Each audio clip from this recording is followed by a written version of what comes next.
உன் நாமம் என் வாயில் நல் தேனாய் இனிக்கின்றது.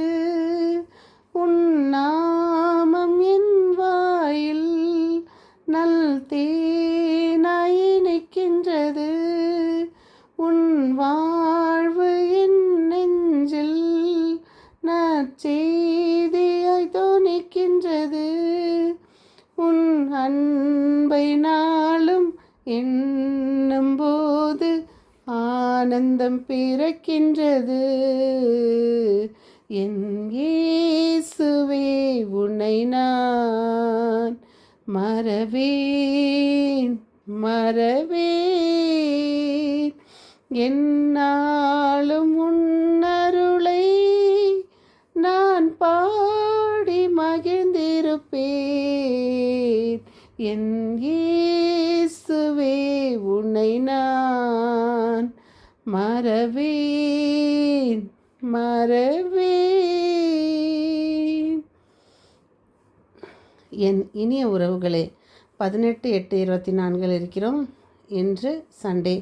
என் தூய ஆவியானவர் துணையோடும் அன்னை மரியின் பரிந்துரையோடும் நல்ல ஆலோசனையின் அன்னை நம் அன்னை.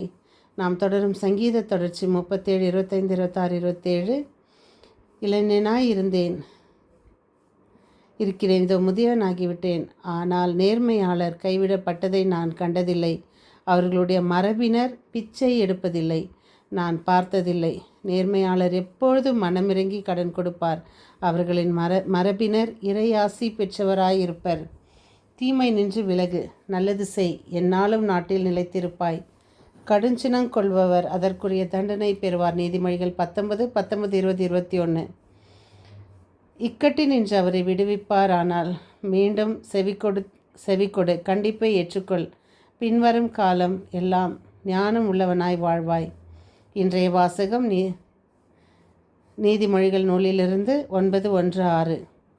நான் தரும் உணவை உண்ணுங்கள், திராட்சை ரசத்தை பருகுங்கள். இரண்டாம் வாசகம் எபேசியர் 5:15-20. ஆண்டவருடைய திருவுளம் யாது என புரிந்து கொள்ளுங்கள். இன்றைய தூய நற்செய்தி யோவான் 6:51-58. எனது சதையை உண்மையான உணவு, எனது இரத்தமே உண்மையான பானம். விண்ணகத்திலிருந்து இறங்கி வந்த வாழ்வு தரும் உணவு நானே. இந்த உணவை எவராது உண்டால் அவர் என்றுமே வாழ்வார். எனது சதையை உணவாக கொடுக்கிறேன், அதை உலகு வாழ்வதற்காகவே கொடுக்கிறேன். இதோ வாழ்வழிக்க வந்த இறைவன் தன்னையே நமக்கு உணவாக்கினார். ஒளிவு மறைவின்றி என் சதையை உண்டு இரத்தத்தை பருகுங்கள் என அழைப்பு விடுக்கின்றார். வார்த்தையானவர் ஞானத்தின் அவதாரமாக இருந்து அழைக்கின்றார். இகழ்வாரை கடிந்து கொள்ளாதே, அவர்கள் உன்னை பகைப்பார்கள் என்ற வாக்கின்படி பரிசேயர்கள் இயேசுவை புரிந்து கொள்ளாமல் பகைக்கின்றனர். நம் ஆன்மா திரை விலகி ஆண்டவரின் உடலையும் இரத்தத்தையும் பருகும் நாம் எத்துணை பேறு பெற்றவர்கள் என உணர்ந்து இறைவனுக்கு நாம் ஒவ்வொரு நாளும் நன்றி கூறுவோம். உலகெங்கும் புரிதலை ஏற்றுக்கொள்கின்றது, ஆனால் நாம் மட்டும் இறைவனை இன்னும் புரிதலை ஏற்றுக்கொள்வதில்லை. அவரை உணவு, இந்த மன்னா, விண்ணிலிருந்து இறங்கி வந்த உணவு மன்னா.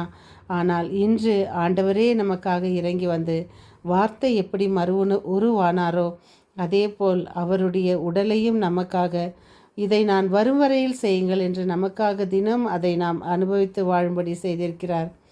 உண்மையான 2 நண்பர்கள் இருந்தார்கள். இருவரும் பிரியும் போது ஒருவரை ஒருவர் ஒரு அடையாளங்களை விட்டு செல்ல விரும்பினார்கள்.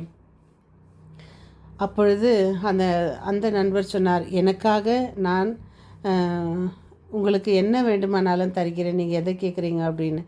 அப்போது அந்த நண்பர் சொல்கிறார், உங்களுக்கு என்ன வேண்டுமானாலும் செய்கிறேன், நீங்கள் என்ன வேணும் சொல்லுங்கள் அப்படின்னு.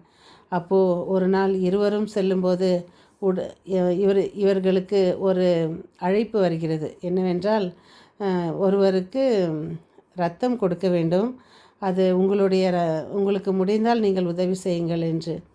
அப்பொழுது இருவரும் முழிக்கிறார்கள்.